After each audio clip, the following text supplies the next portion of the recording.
All right, ladies and gentlemen, we are going to call this Board of Regents meeting, this called meeting, to order at 11:30 on Tuesday, August 25th. The purpose of this meeting is to hold a public hearing and then possible adoption of the Del Mar College budget. I will call a roll to establish our quorum. Dr. Babley. Here. Regent Loeb. Here. Regent Garza. Here. Dr. Adami. Here. Regent Cruel. Here. I'm Carol Scott. We have a quorum and can conduct business. Would you please all join me in a moment of silence?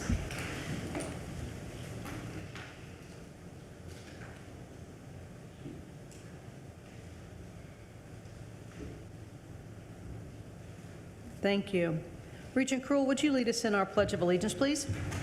Please join me in the pledge of our nation's flag. Pledge allegiance to the flag of the United States of America and to the republic for which it stands, one nation, under God, indivisible, with liberty and justice for all. Please join us as we read our Del Mar College vision statement. Del Mar College empowers our communities to achieve their dreams. We are streaming our live audio and video of the Board of Regents meeting on the college's website in real time, with exception of portions of the meeting is considered closed session by statute. We now have an opportunity for general public comment for anything not on our agenda today. Is there any general public comment?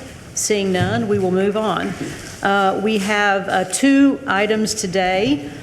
First is two action items, all related to the college's budget. So at this time, I'm going to open the public hearing on the college's budget for fiscal year 26-27. It's 11:32 a.m. And we are going to ask Mr. Garcia to come forward and give us a quick overview, and then we will have an opportunity for anyone to make a comment on the budget. So thank you, Madam Chair, members of the board, Mr. President. Before I begin, I would like to briefly explain today's activities.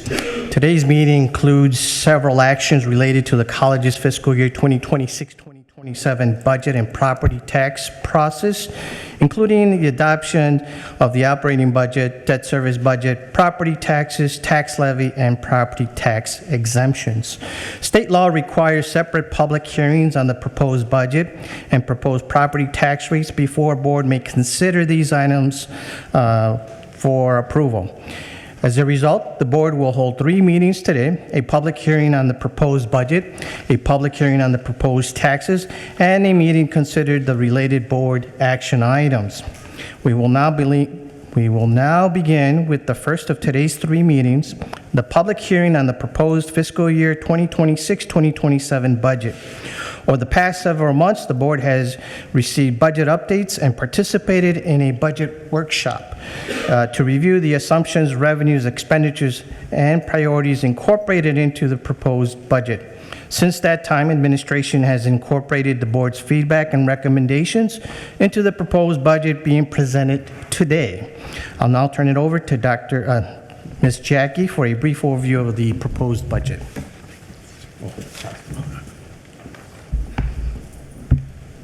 Greetings, Madam Chair, members of the Board of Regents. Dr. Escamilla, my colleague, has done a wonderful job setting the framework. And I want to thank you for the opportunity to present the information that we have. As Mr. Garcia has talked about, is a culmination of the different committees that we've had, but also the product that we're producing is a document that you would consider for vote. But also, please know that this is the first week of the fall semester, and so the impacts that you have by voting will have a tremendous ripple effect through what we do, because we're very excited with, as Dr. Patricia has said, we have some great increased numbers in students. As you've seen in some other places, we have great persistence, and so these financial numbers will lead to some human and success numbers as well. And so in front of me is the budget, along with the agenda that we have with the enrollment update, the operating revenue budget, the operating expense budget, debt services, and we'll make sure that we have time for questions at the end. As Mr. Garcia said, this is a team project led by Dr. Escamilla, and ultimately you make the decision to make sure that we move forward the way that we need to move forward. And it's my pleasure to introduce Ms. Jackie Landrum, who will talk about some of the key items for the presentation. Thank you. Good morning, Madam Chair, Board of Regents, Dr. Escamilla. Oh, this is not the right presentation. Yeah, this is last year's. There you go. Oh, yeah.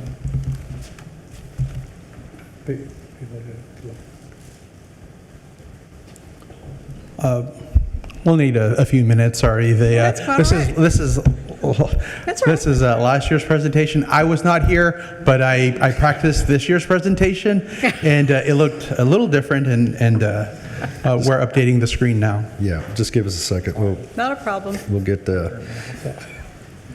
That's what I. Based on recent experience, we prefer the right presentation. What'd you say, sir? Based on recent experience in other places, we prefer the right presentation. Yes. I agree. I do too.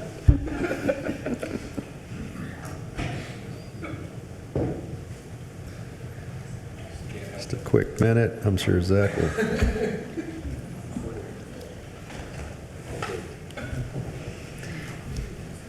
It's not a problem. The way Augie makes us do these things, we're here until.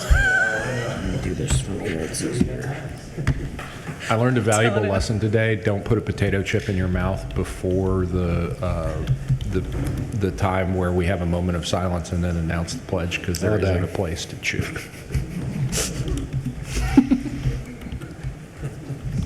Thank you for sharing that, Regent Lowe.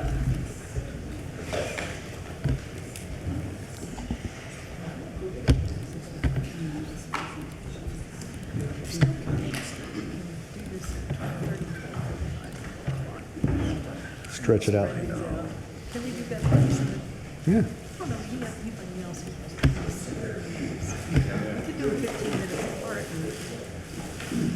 Not stretch out.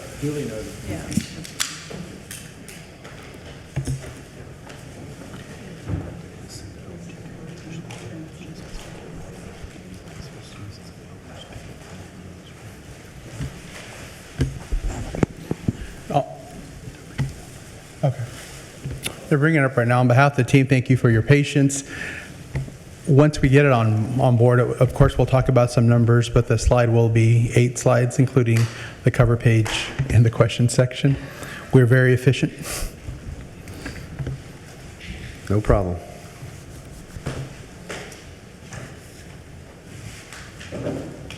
Hey.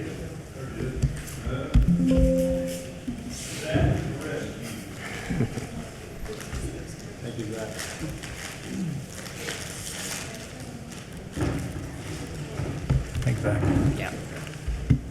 And so Jackie's back again to talk about this wonderful first slide related to the proposed revenue budget for fiscal year 2027. Thank you. Thank you. This looks a lot better. So for our proposed revenue budget for fiscal year 2027, we do have that decrease, that proposed decrease of the $3.4 million for our performance-based funding. That brings our budget down to the $15.7 million, which is an 18% reduction. And again, that's a reminder, that's that state funding decrease for all community colleges and the methodology changes. For our fast appropriations, we are proposing an increase of $584,000, bringing our budget up to the $2.3 million. That's based off of historical data. For insurance contribution, we are proposing an increase of $393,000. That's that increase in the state's contribution for our state health insurance premiums. That's going up by that 8% this year. And then our retirement contribution, we are not proposing any changes on that one. So for our total state funding, we are proposing a decrease of $2.4 million, bringing that state funding budget down to $25.3 million, which is overall a 9% decrease. For our tuition and fees, we are proposing a $400,000 decrease, bringing our tuition and fee budget down from $22.3 million to $21.9 million, which is a 2% decrease. For our property tax revenue, we are proposing an increase of $5 million, bringing our budget up to $86.3 million. That is going 3.97% over the M&O no new revenue rate, but it is a 0.30% increase over the total no new revenue rate. For miscellaneous, we are proposing a $500,000 increase. That's due to expected increase in investment income. So with those changes, we are proposing an increase in our revenue budget of $2.6 million, which brings our proposed revenue budget for fiscal year 2027 to $136.3 million, which is a 2% increase.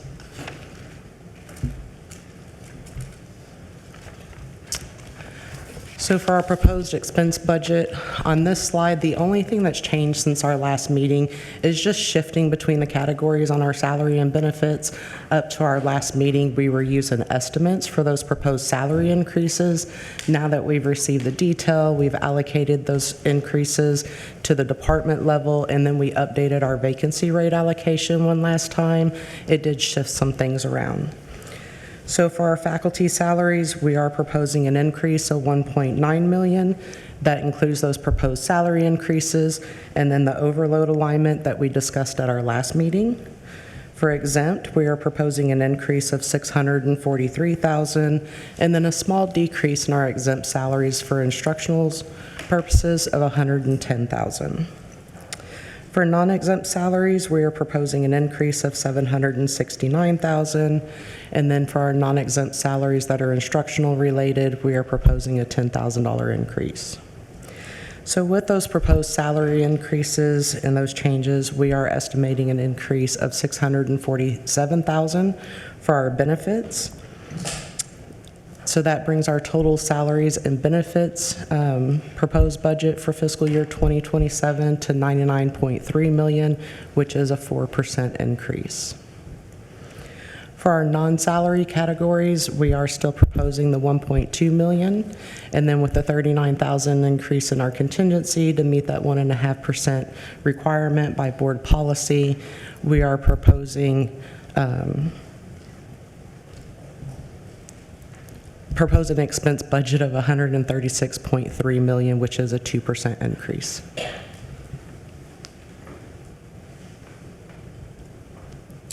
Okay, now we'll go over the detail on our categories that we list on our income statement. Again, for salary and benefits, those changes that we just went over, that proposed salary and benefit budget is $99.3 million. To help with the state reduction and the state funds, we do have that $150,000 that we're looking at reducing for supplies, postage, duplicating, and copier rental. And then for maintenance and repairs, we are proposing an increase of $299,000, and that's to increase safety across all campuses and maintain our existing equipment. For the equipment budget, we are proposing that $1.2 million decrease, and again, that's that $610,000 for the computers that we ordered this year and already received. And then the $650,000 for instructional equipment that we're deferring, and then next year we are planning on putting those back into our budget. Some additional reductions for this to cover the state funding reduction is $150,000 in our student recruiting and marketing, and then $94,000 in our contract labor and consultants. An additional reduction for the state funding reduction is that $25,000 for our membership and dues. And then for our insurance, our premium next year is lower, so we were able to reallocate that $360,000 to cover other priority needs. And then to issue the $48.3 million maintenance tax note to address the deferred maintenance needs, we are proposing an increase of $1.8 million in our tuition bond transfer category, and then reducing the deferred maintenance by the $1.4 million to help offset those costs.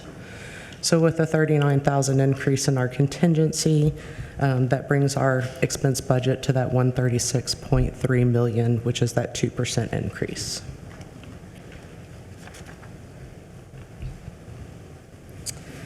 So for our proposed debt service budget, we are proposing to reduce our budget by $4.3 million. With 2 of our bonds rolling off and then refunding our existing bonds, our debt service requirement is going to 16.3, which is a reduction from the 20.6 million in the prior year. And if there aren't any questions, that concludes this presentation. Thank you.